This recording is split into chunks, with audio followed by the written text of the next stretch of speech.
You talk about fostering peace using sort of preventative measures. Let's segue that into sort of healthcare.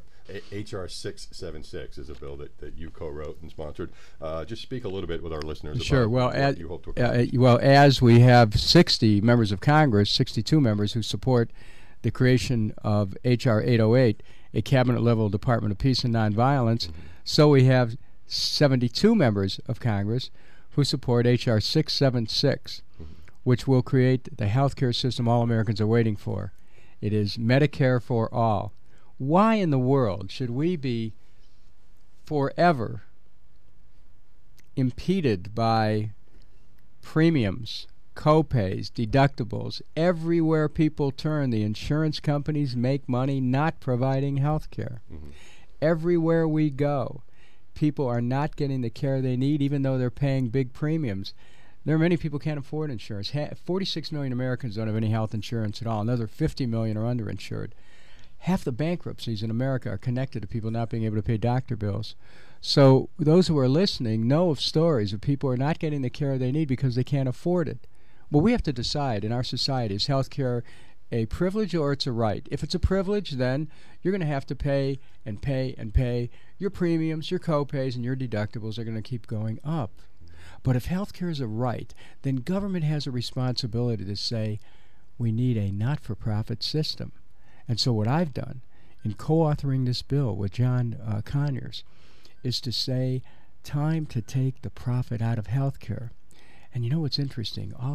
These other candidates for president have, in national forums, come forward and they said, we just can't challenge these insurance companies. They're too powerful.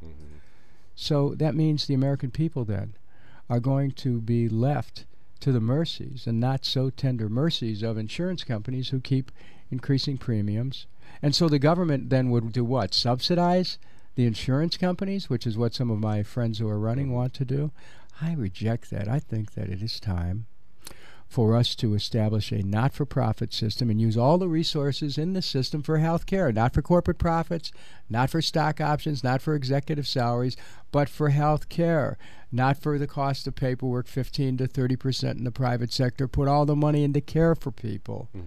And the paperwork can be done, and Medicare pays 2 to 3% of its cost is in paperwork.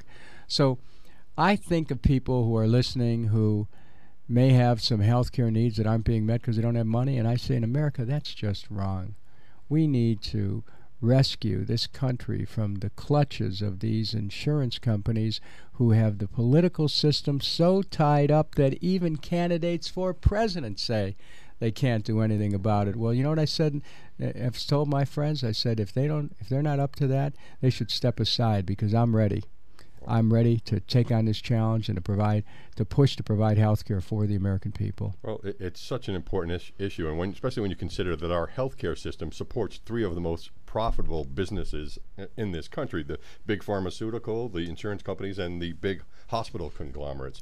If all that profit were actually going into serving the people and providing health care, we wouldn't have this. Did you know that 31 cents on a dollar goes for the activities of the for-profit system? 31 cents on a dollar. Wow. So when you consider that we spend over $2 trillion a year on health care, do the math, that means every year over $600 billion goes for the for-profit system.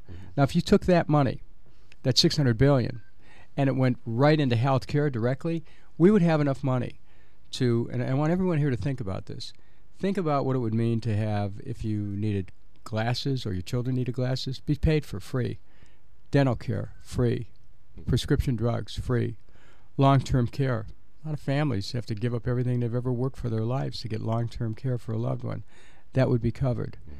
And so, and mental health care would be covered. So I'm really talking about a shift in emphasis. Health care is a right, not a privilege. Health care should be not for profit, shouldn't be for profit. I'm not only the only candidate saying that, but I'm also the only one who has a bill that will achieve such a system. And then America joins all the other modern democracies in providing health care for people.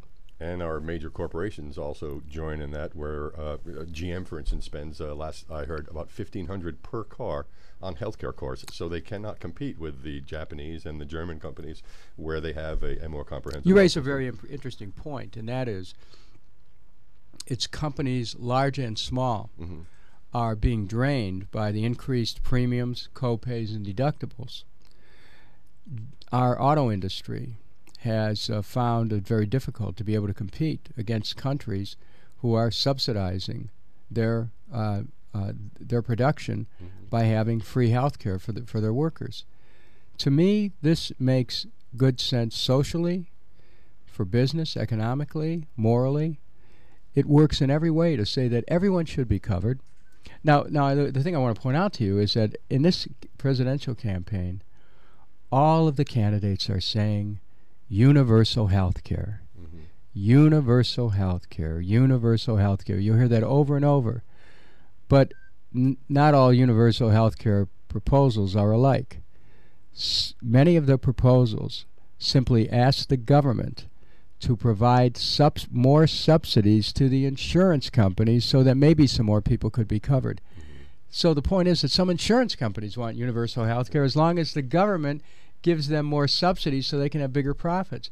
You can't cover everyone with that approach. So I'm talking about a system that is not just universal. It is single payer.